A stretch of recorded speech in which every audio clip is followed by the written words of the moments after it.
स्वागत है पर्वाधिराज पर्युषण पर्व का और स्वागत है आप सब लोगों के हृदय की उस असीम श्रद्धा का जो प्रतिवर्ष इस दिव्य पर्व की आराधना संपन्न करते हैं और अपने हृदय को शुद्ध, पवित्र और निर्मल करने का सौभाग्य पाते हैं। यूं तो जिस देश की माटी पर हम जन्मे हैं, इस देश की माटी में इतने पर्व संपन्न किए जाते हैं कि शायद वर्ष भर में उतने दिन भी न होते हों। कभी किसी गांव में कोई पर्व मनाया जा रहा है, कभी किसी नगर में कोई पर्व मनाया जा रहा है, कभी किसी समाज में कोई पर्व मनाया जा रहा है, कभी किसी पंथ, परंपरा और परिवार में कोई पर्व संपन्न किया जा रहा है। पर्वों के अलग अलग रूप रूपाए हैं। किन्हीं पर्वों में लोग जाते हैं मंदिरों में और जाकर अपने देवी देवताओं के दर्शन करते हैं और चढ़ावा चढ़ाकर आते हैं। किन्हीं पर्वों में लोग दिन भर भूखे रहते हैं और रात को चांद देखने के बाद भोजन स्वीकार किया करते हैं, और किन्हीं पर्वों में लोग नीमड़ी का पूजन करने के बाद आहार स्वीकार करते हैं। कुछ पर्व ऐसे होते हैं जिन पर्वों में लोग दीप जलाया करते हैं, कुछ पर्व ऐसे होते हैं जिन पर्वों में लोग रंग उड़ाया करते हैं, कुछ पर्व ऐसे होते हैं जिन पर्वों में लोग राखी के धागे बांधे करते हैं। पर्व तो खूब सारे हैं, ढेर सारे पर्व हैं, अलग अलग तरह के पर्वों के रूप रूपाए हैं, अलग अलग तरह की व्यवस्थाएं हैं। लेकिन जिस पर्व में आज हम प्रवेश कर रहे हैं, यह पर्व आत्मशुद्धि का पर्व है। जैसे सागर में सारी नदियां आकर समाहित हो जाया करती है, वैसे ही पर्युषण पर्व है कि जिसमें दुनिया भर के सारे पर्व एक साथ आकर समाहित हो जाया करते हैं। न तो इस पर्व में दीप जलाए जाते हैं, न इस पर्व में रोशनियां किया जाती है, न इस पर्व में नए कपड़े पहनने की कोई व्यवस्था होती है, न ही गहनों का श्रृंगार होता है, न ही कोई तीज त्योहार की पूजा होती है, न ही रंग उड़ाया जाता है। पर यह वो पर्व है जो व्यक्ति को शुद्ध करता है। ये वो पर्व है जो व्यक्ति की भाव दशा को निर्मल करता है। ये वो पर्व है जो व्यक्ति के अंतःकरण को निर्मल और पवित्र करता है। अरे ये तो वो पर्व है जिसमें व्यक्ति के भीतर का अहम तो मिट जाता है और भीतर में सोया हुआ अरहम जग जाया करता है। ये तो वो पर्व है कि जिसमें व्यक्ति की मूर्छा, व्यक्ति की आसक्ति मिट जाया करती है और व्यक्ति के भीतर सचेतनता का दीप जल जाया करता है।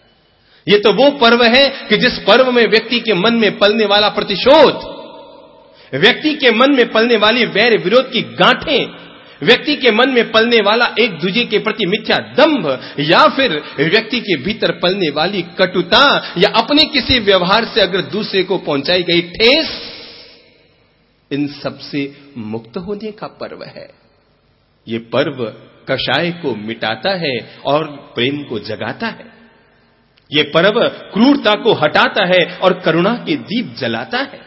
ये पर्व आदमी की जिंदगी में मानवता के भीतर कटुता और कषाय के वातावरण को खत्म करता है और जिंदगी में प्रेम के और मैत्री के फूल खिलाया करता है। अरे भाई, ये पर्युषण पर्व तो वो पर्व है जिस पर्व में व्यक्ति अपने मन में पलने वाली वैर विरोध की गांठों को खोल लेता है और अपने मन को निर्ग्रंथ और मुक्त कर लेता है। इसलिए ये जो 8 और 9 दिन का पर्वाधिराज पर्युषण है, ये तो जीवन शुद्धि का पर्व है। दीप तो जलाता है व्यक्ति इसमें, पर कोई माटी का दीप नहीं जलाता, अपने ही भीतर सोई हुई चेतना का दीप जलाता है व्यक्ति। होली तो खेलता है व्यक्ति, पर किन्हीं रंगों से होली नहीं खेलता, अपितु अपने ही भीतर पलने वाले कषायों की होली जलाता है। कोई लकड़ियों की होली नहीं जलाता, अपने भीतर जो क्रोध और कषाय, मान और माया, राग और द्वेष, कलह और कटुता, इन सब के जो व्यक्ति ने अपने भीतर संग्रह कर रखा है, इन होलिकाओं का व्यक्ति दहन करता है और अपने आप को मुक्त, परिमार्जित, शुद्ध, निर्मल और आनंदित महसूस करता है। इसलिए ये पर्व एक विज्ञानशाला में प्रवेश है, जीवन की विज्ञानशाला में प्रवेश है, जहां पर हम प्रतिदिन अपने भीतर प्रवेश करके देखेंगे मेरे भीतर कौन कौन से कषाय है।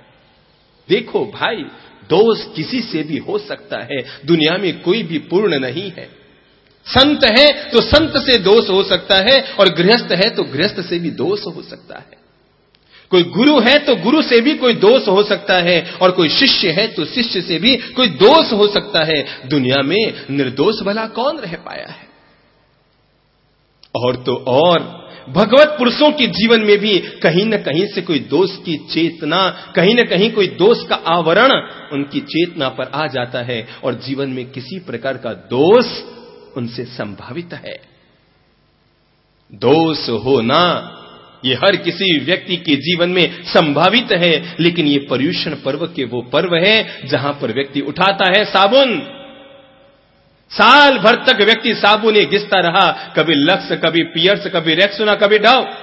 साल भर तक व्यक्ति साबुने घिसता रहा और अपने शरीर पर लगे हुए मैल को उतारता रहा। लेकिन ये 9 दिन और ये 8 दिन ये फिर से एक नई साबुन को उठाना है, और वो प्रेम की साबुन, क्षमा की साबुन, मैत्री की साबुन, और उस साबुन से अपनी आत्मा पर जो मैल हमने साल भर तक चढ़ाया है, उस साबुन को घिस घिस कर अपने मन पर, अपनी आत्मा पर, अपने चित्त पर जो हमने वर्ष भर तक मैल लगाया है, उस मैल को हटाने का धोबी घाट है ये तो, कि जहां पर व्यक्ति अपने भीतर में पड़े हुए मैल को हटाएगा और भीतर में जम चुकी कालीमा को छटाएगा। ये 9 दिन का, ये 8 दिन का वो धोबी घाट है कि जहां पर व्यक्ति अब तक तो तन को धोता रहा, कपड़ों को, वस्त्रों को धोता रहा, अब वस्त्रों को नहीं, कपड़ों को नहीं, अब तन को नहीं। तन को तो बहुत मांजा जा चुका है, अब मांजना है मन को। और ये पर्व व्यक्ति के मन को मांजता है, व्यक्ति के मन को शुद्ध और पवित्र करने की प्रेरणा देता है। ये व्यक्ति की मनोदशा को सुधारता है, व्यक्ति की भाव दशा को निर्मल और पवित्र करता है। इसलिए ये तो अपने आप में प्रयोगशाला है। हम 8 दिन तक प्रयोग करेंगे, कुछ आज कोशिश करेंगे, देखेंगे, टटोलेंगे मेरे मन में किस किस के प्रति कषाय है, मेरे मन में किस किस के प्रति द्वेष की ग्रंथि है, मेरे अंतर मन में किस किस के प्रति विपरीत भाव अब तक जगे चुके हैं। मैं उन सब से अपने आप को मुक्त करने का प्रयास करूंगा। और ये पुनः पुनः आज भी हम करेंगे। थोड़े कर्म आज धोएंगे, जरूरी नहीं है कि आज धुप जाए, कल फिर धोने का प्रयास करेंगे, परसों फिर धोने का प्रयास करेंगे। अरे कपड़ा इतना गंदा हो चुका है कि 5-7 बार साबुन नहीं लगाएंगे तब तक ये पूरी तरह से साफ होने वाला नहीं। और हम 9 दिन तक लगातार प्रयास करेंगे कि अपने मन की दशा को हम किस तरह की सुधार सकें। ये 8 दिन वर्ष भर के शुद्धिकरण के दिन है। ये पर्युषण के दिन व्यक्ति के वर्ष भर के शुद्धिकरण के दिन है, मनोदशा को शुद्धि करने के दिन है, भाव दशा को शुद्ध करने के दिन है। इसलिए अगर इन दिनों में मंदिरों में रोशनी हो या न हो, कोई खास बात नहीं। अगर आपके मंदिरों में आपने दिए जलाए कि नहीं, मोमबत्तियां जलाई कि नहीं, और बल्बों की रोशनी की कि नहीं, कोई खास बात नहीं है। क्योंकि ये पर्व मंदिरों में रोशनी करने के लिए नहीं है, ये पर्व तो अपने आप को रोशन करने के लिए है। ये पर्व केवल मंदिरों को रोशन करने के लिए नहीं, ये पर्व तो अपने आप को रोशन करने के लिए है। ताम झाम और इन सब व्यवस्थाओं से मुक्त होकर, दिखावा, आडंब और पहनावे से मुक्त होकर व्यक्ति शांत भाव से अपने भीतर उतरता है, झांकता है, परखता है। ओह, तो मुझसे वर्ष भर में ये दोष हुए, मैंने इन लोगों का दिल दुखाया, मैंने तब अपनी वाणी का इस तरह से व्यवहार किया कि उस वाणी के व्यवहार से मैंने अमुक लोगों के दिलों को दुखाया है। मैं जाऊंगा उनके घर और जाकर उनको सॉरी कह दूंगा। हाँ, मैंने तब ऐसा व्यवहार किया था कि उस व्यवहार के कारण लोगों के दिलों को मैंने दुख पहुंचाया। मेरे वाणी के कारण, मेरे व्यवहार के कारण, मेरे कृत्य के कारण, मेरे कर्म के कारण और मेरे किसी भी प्रकार के व्यवहार के कारण अगर किसी के अंतःकरण को जरा सा भी ठेस लगी, थोड़ी सी भी ठेस लगी, थोड़ी सी भी पीड़ा हुई, तो मैं अपने अंतःकरण को शुद्ध करके जाकर उनसे क्षमा मांग लूंगा। मेरे भाई याद रखना, ये सिद्धांत तो तब से लेकर अब तक मानवता के लिए कल्याणकारी रहा है कि दुनिया में क्षमा देने वाला महान नहीं होता, दुनिया में महान होता है तो क्षमा मांगने वाला महान होता है। प्रतिशोध कभी महान नहीं होता, वैर विरोध कभी महान नहीं होता। और एक सम्राट के प्रतिशोध की बजाय एक भिखारी की क्षमा कहीं ज्यादा महान हुआ करती है। एक सम्राट के दिल में अगर प्रतिशोध पल रहा है, वैर विरोध पल रहा है, कषाय की ग्रंथि पल रही है, एक सम्राट के कषाय और वैर विरोध की बजाय किसी भिखारी के द्वारा मांगी गई क्षमा कहीं ज्यादा महान होती है। याद करो, उन घटनाओं को याद करो जो घटनाएं आपके मन को दुखी कर रही है।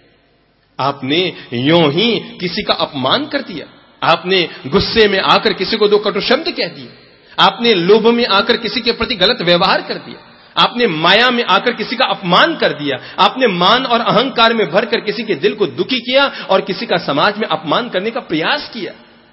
हर चीज का व्यक्ति आत्मावलोकन करे कि मेरे द्वारा इस तरह के गलत व्यवहार, गलत कर्म, गलत कृत्य किए गए और मैं आत्मावलोकन करके उनसे मुक्त हूं।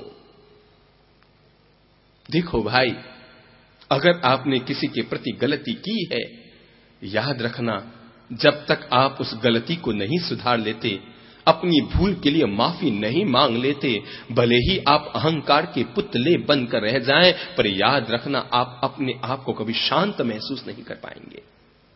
माफी मांगना यानी अपने आप का उपचार करना है। अगर आपको लगता है किसी प्रकार का आपके द्वारा कोई कृत्य किया गया, किसी का उससे आपका दिल दुखा, आपने किसी के मन को दुखाया, किसी को पीड़ा दी और उसके बाद आप बीमार पड़ गए हैं, आप रोग से मुक्त होने के लिए पहला प्रयोग कीजिए, जिसके प्रति आपके अंतर्मन में वैर विरोध के भाव है, आप उसके घर जाइए। माफी एक दवा है जो आपके मन को शुद्ध, पवित्र और निरोगी बनाती है। माफी मांगना एक दवा है और आप जैसे ही उससे माफी मांग लेंगे, आप महसूस करेंगे थोड़े आप हल्के हो गए हैं। भले आज ही प्रयोग करके देख लेंगे। जैसे ही आप माफी मांग लेंगे, जैसे ही आप किसी से क्षमा मांग लेंगे, क्षमा मांगने के साथ आप महसूस करेंगे आप